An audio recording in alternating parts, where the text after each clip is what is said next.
अस्सलाम वालेकुम, बिस्मिल्लाहिर्रहमानिर्रहीम। आज का हमारा लेक्चर सिंपल इंटरेस्ट को कैलकुलेट करना है, जिसको हम एग्जैक्ट और ऑर्डिनरी टाइम पे कैलकुलेट करेंगे।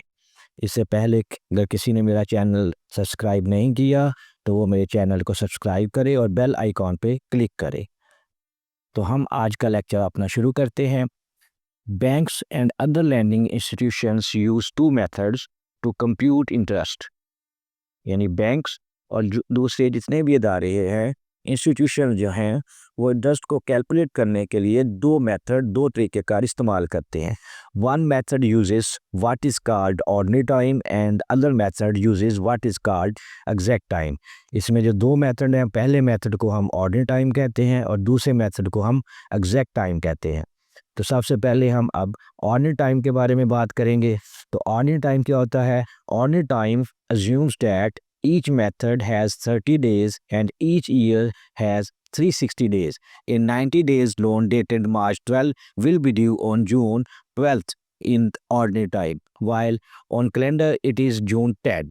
We ignore this fact in ordinary time. In this, each month is of 30 days. यहाँ भी हम ये कह सकते हैं कि हमारा साल जो है वो 360 डेज़ का होता है और हर माह को हम 30 डेज़ का कहते हैं। तो यहाँ पर वो कहता है कि अगर एक लोन जो है वो 90 डेज़ के लिए लिया गया है 12 मार्च को, तो वो जून 12 को जो है वो ड्यू हो जाएगा ऑर्डिनरी टाइम में, जबकि कैलेंडर के ऊपर जो 90 डेज़ है वो जून 10th में आता है। तो इस समय हम जो है वो ऑर्डिनरी टाइम में इग्नोर कर देते हैं जो डेट होती है, चाहे मंथ जो है वो 31 डे का हो या 30 डेज़ का हो। तो हमने क्या करना है, हमने हर महीने को 30 दिनों का लेना है। तो अब ऑर्डिनरी टाइम से रिलेटेड हम चंद एक एग्जांपल्स को देखते हैं अपनी अगली स्लाइड के ऊपर। इस स्लाइड के अंदर हम एग्जांपल्स को देखेंगे, जिसमें हम अपनी पहली एग्जांपल 1 में देखते हैं। A loan dated February 18 and was due in 120 days, find the due date using ordinary time.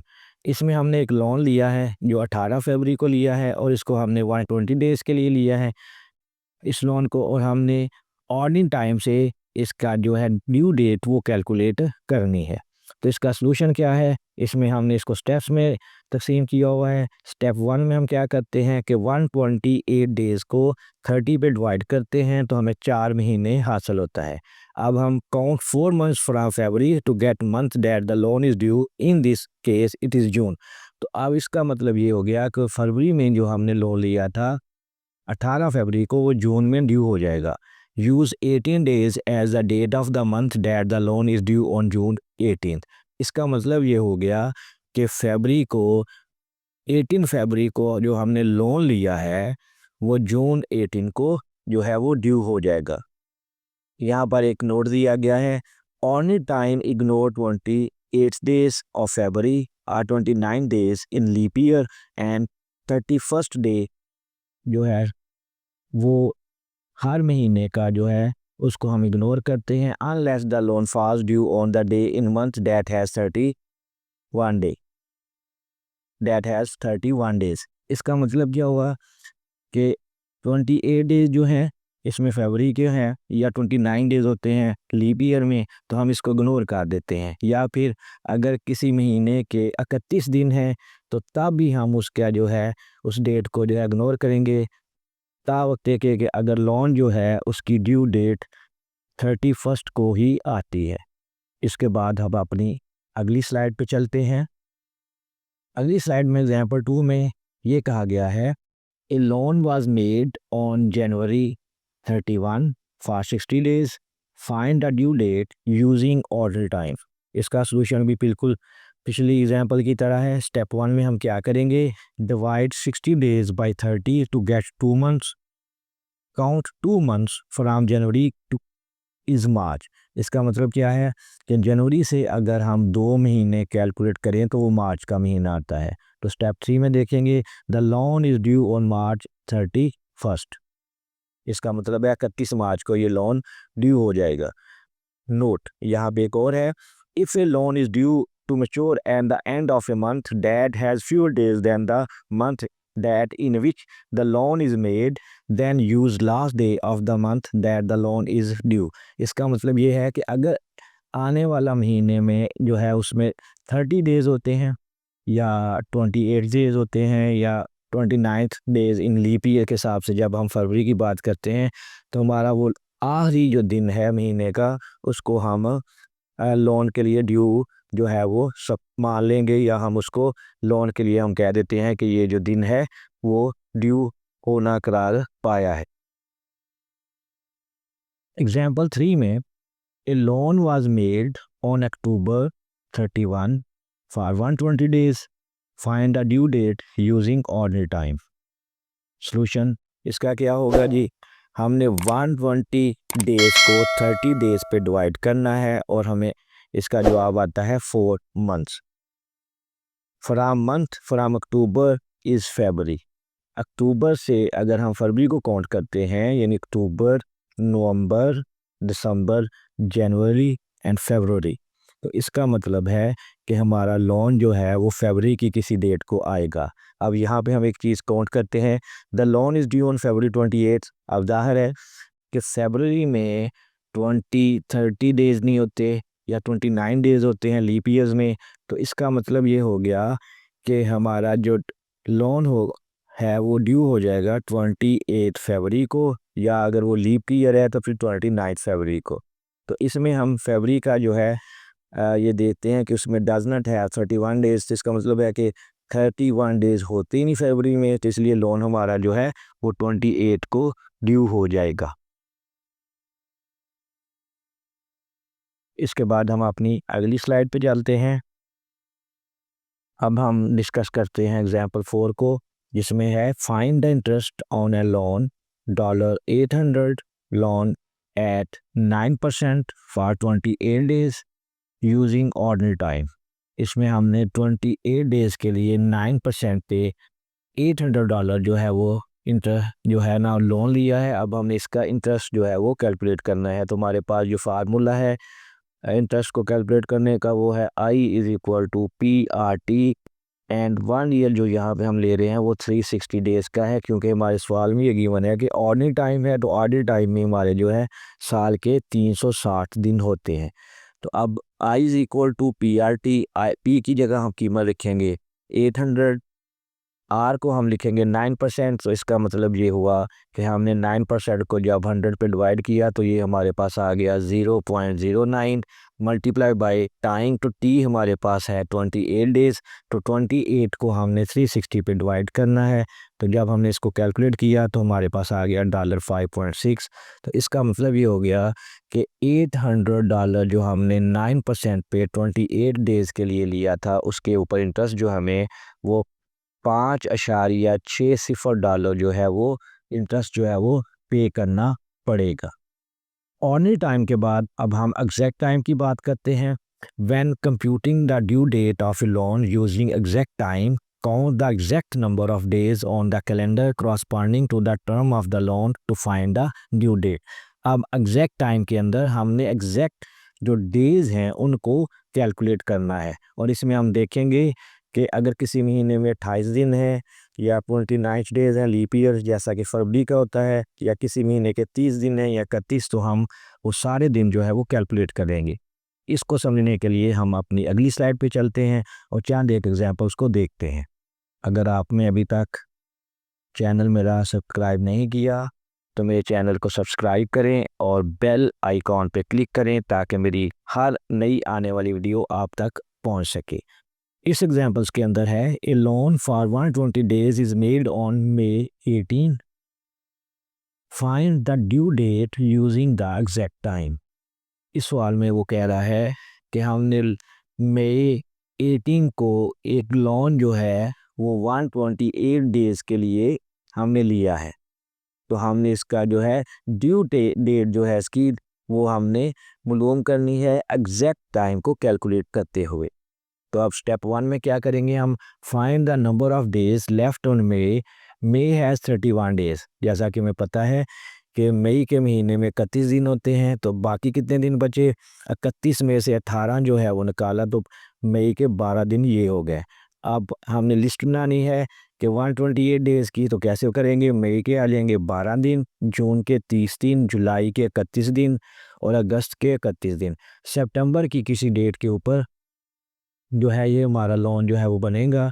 तो टोटल डेज़ हैं हमारे 120 डेज़ हैं। तो find the 120th day due date in September, सबको हमने ऐड कर लेना है। तो जैसे हमने किया कि 12 + 30 + 31 + 31 ये बन जाते हैं 104 दिन। टोटल नंबर ऑफ डेज़ कौन से हैं, 128 डेज़ हैं। तो हम 128 डेज़ में से 104 यानी 104 दिन को माइनस करेंगे तो हमारे पास 16 आ जाएगा। इसका मतलब ये हो गया कि हमने जो लोन जो है वो सितंबर 16 को वापस करना है। इसके बाद हम अपनी अगली स्लाइड पे चलते हैं। इस स्लाइड के अंदर हमने एग्जाम्पल 2 को दिया गया है। इसमें यो कहता है a loan was made on September 4 for 180 days. अब 180 दिनों के लिए जो है वो लोन जो है लिया गया है और सितंबर 4 यानी 4 सितंबर को। Find the due date using the exact time. अब हमने एग्जैक्ट टाइम की वजह से हमने ड्यू डेट को जो है वो कैलकुलेट करना है। तो सॉल्यूशन क्या है इसका, step 1 find the number of days left in September. There are 30 days in September. So अब इसका मतलब ये हो गया कि 4 सितंबर को अगर ये लोन लिया गया है तो बाकी कितने दिन बचे, तो वो बन गया 26। स्टेप 2 में हमने एक लिस्ट बनानी है, जैसा कि ये नीचे दिखाया गया है कि सितंबर के 26 दिन हैं, अक्टूबर के 31 दिन हैं, नवंबर के 30 दिन हैं, दिसंबर के 31 दिन हैं, जनवरी के 31 दिन हैं, फरवरी के 28 है और मार्च के हमने देखना है कि किस डेट को ये जो है वो ड्यू डेट आती है। एग्जैक्ट टाइम को कैलकुलेट करते हुए हमारी जो है लोन की ड्यू डेट को हम कैलकुलेट करते हैं। तो टोटल है हमारे पास दिन है 180 जैसा कि हमें सवाल में दिया गया है। स्टेप 3 में देखते हैं find the due date in March add the days shown and subtract from 180। अब हमने ये तमाम दिन यानी 26 31 30 31 31 28 इन सब को हमने ऐड करना है। तो ये आ जाएंगे 177 यानी 177 दिन। अब 180 में से 177 जो को जब हमने माइनस किया, सब्ट्रैक्ट किया, तफरीक किया तो ये आ जाता है 3। तो hence the loan is due on March से। इसके बाद हम अपनी अगली स्लाइड पे चलते हैं। यहाँ पर एक नोट दिया गया है कि some time a loan is repaid before the due date. In this case it is necessary to find the number of days between two specific dates. तो इसका मतलब ये हो गया कि अगर बास का जो लोन है वो मुकर्रर तारीख से पहले अगर हम अदा कर देते हैं तो तब भी हमें जो है उसके टोटल नंबर ऑफ डेज़ को कैलकुलेट करना होगा ताकि इंटरेस्ट के ऊपर जो कम हो रहा है उसकी वैल्यू को हम कैलकुलेट कर सकें। तो एग्जांपल 3 को देखते हैं। कहता है a loan is made on March 6 and is repaid on August 11th। How many days was the term of the loan, use exact time. अब इसका सवाल वो कहता है कि 11 अगस्त को हमने एक लोन जो है वो रिपे करना है यानी उसको दोबारा अदायगी है उसकी, और लोन जो है वो 6 मार्च को लिया गया था। हमने उसके दिन जो है वो कैलकुलेट करने हैं और ये एग्जैक्ट टाइम जो है वो हमने मेथड जो है वो यूज़ करना है। तो सॉल्यूशन क्या है हमारे पास, इसका सॉल्यूशन ये है कि स्टेप 1 में वही हम क्या करेंगे, find the number of days left in March. March के हम जो बाकी बकिया दिन हैं उनको कैलकुलेट करते हैं। तो ये चूँकि लोन जो है वो 6 मार्च को लिया गया था तो अब हमने मार्च के कुल दिन कितने होते हैं, वो होते हैं 31। 31 में से जब हम 6 को माइनस करेंगे तो वो आ जाएगा 25। इसका मतलब है कि 25 दिन जो हैं वो मार्च के बाकी हैं। अब हम चार्ट बनाते हैं, एक टेबल बनाते हैं कि मार्च के 25 दिन हो गए, अप्रैल के 30 दिन हो गए, मई के 31 दिन हो गए, जून के 30 हो गए, जुलाई के 31 हो गए और अगस्त के कितने हो गए जी, वो हो गया 11। क्योंकि ये 11 कहाँ से आया है जी, 11 चूँकि हमें पता है कि लोन जो है वो 11 अगस्त को हमने वापस करना है। तो ये टोटल दिन कितने बन गए, हमने इन तमाम दिनों को जब ऐड किया यानी 25 30 31 और 11 को तो ये आ जाता है 158 डेज। इसका मतलब ये हो गया हेंस द टर्म्स या टाइम ऑफ द लोन जो है वो कितना हो गया 158 डेज का, यानी 158 दिन टोटल बनते हैं इस क्वेश्चन की सूरत में। तो इसके बाद हम अपनी अगली स्लाइड पे चलते हैं। यहाँ पर एक और नोट दिया गया है, वो ये है, when computing interest on a loan using exact time, use 365 days for 1 year, use 366 days of if a leap year is specified. Assume it is not a leap year. This method is called the time exact interest method. कि जब हम exact time में loan के जो है calculate कर रहे होते हैं तो हम साल के 365 दिन लेते हैं या कि 366 अगर वो लीप ईयर होता है, क्योंकि लीप ईयर में फरवरी के 29 डेज हो जाते हैं, तो इसलिए वो 365 में एक दिन ऐड होने पे वो 366 हो जाता है। तो ये 365 में 1 ऐड किया तो 366 किस कब होता है, जब फरवरी में 29 डेज होते हैं और फरवरी में 29 डेज उस वक्त होते हैं जब वो साल जो है वो लीप ईयर हो। इस मेथड को हम कहते हैं एग्जैक्ट टाइम या एग्जैक्ट इंटरेस्ट मेथड कहते हैं। अब इसके बाद हमारे पास एक तीसरा मेथड भी होता है जो कि आम तौर पर बैंक्स यूज़ करते हैं इंटरेस्ट में और ऑर्डिनरी और एग्जैक्ट में। इसमें बैंकर्स रूल क्या होता है, अब यहाँ पे हम ये कहना चाहेंगे, वो कहता है कि अगर बैंक लोन देता है तो वो चाहे लोन ऑर्डिनरी इंटरेस्ट पे ऊपर हो या उसके लिए वो एग्जैक्ट टाइम यूज़ करे, तो दोनों सूरतों में वो लोन के लिए जो साल का ईयर होता है फार्मूले में जो नंबर ऑफ डेज रखता है टाइम में, वो 360 डेज को ही रखता है। तो जैसा कि ये लिखा हुआ है यहाँ पे, a third method of computing interest use exact time and ordinary interest, this method is called the bankers rule. In other words, find the exact time for the loan and use 360 in the formula for the number of days of the year. इसको समझने के लिए हम एक अपने next slide पे चलते हैं और एक एग्जांपल को देखते हैं। इस एग्जांपल के अंदर क्या है जी, $5,000 loan is made on July 15th and is paid back on November 6th. Find the interest using the banker's method of the rate is 9%. अब हमने जो मेथड यूज़ करना है वो है बैंकर्स मेथड। तो इसमें सोल्यूशन में सबसे पहले हम क्या करेंगे, find the exact number of days from July 15 to November 6, make a list as shown. July के कितने दिन बन गए जी, वो हो गया 16 दिन। 16 इसलिए कि जुलाई के महीने में 31 दिन होते हैं, तो 31 में से 15 निकाल लें तो हमारे पास जुलाई के 16 जो है दिन ही बचते हैं। अगस्त में कितना आ जाएंगे, 31 दिन आ जाएंगे, सितंबर के 30 दिन आ जाएंगे, अक्टूबर के 31 दिन आ जाएंगे और नवंबर के 6 दिन आ जाएंगे, क्योंकि सवाल में दिया गया है कि नवंबर 6 को हमने उसको लोन को जो है वो पे बैक करना है। तो अब क्या आ जाएगा, टोटल नंबर ऑफ डेज कितने आ जाएंगे, हमने 16, 31, 30, 31, 6 को जब जमा किया तो ये आ गया हमारे पास 114 यानी 114 दिन। स्टेप सी में हम क्या करेंगे, find the interest, I is equal to P R T. I is equal to P की जगह $500, आर की जगह 0.09। हमने रेट जो है वो 9% है, तो हमने क्या किया, 9 को 100 पे डिवाइड किया तो हमारे पास आ गया 0.09। उसके बाद टाइम है, तो टाइम हमारे पास टोटल नंबर ऑफ डेज कितने हैं 114। तो हमारे पास बैंकर रूल्स में हम ये पढ़ा है अभी कि वो कितने दिन यूज़ करते हैं 360, तो ये हो जाएगा 114/360 यानी 114 divide by 360। I is equal to $142.5। तो इसका मतलब है कि इंटरेस्ट जो हमें पे करना पड़ेगा वो है $142.5, या हम कह सकते हैं कि $142.5 जो है हमने इंटरेस्ट जो है वो पे करना है। कब से कब तक, जुलाई 15 से लेकर नवंबर 6 तक। अब हम इसके बाद अपनी अगली स्लाइड पे चलते हैं। इस स्लाइड के अंदर हम आज के लेक्चर का रिव्यू करेंगे। तो पहले हमने 3 मेथड पढ़े हैं, मेथड 1, 2 एंड 3। पहला मेथड पर्सनल लोन के लिए होता है, वो ऑर्डिनरी टाइम या ऑर्डिनरी इंटरेस्ट के लिए होता है। इसमें हम 360 डेज को जो है वो साल के ले रहे होते हैं और हर महीना जो है वो 30 दिन का होता है।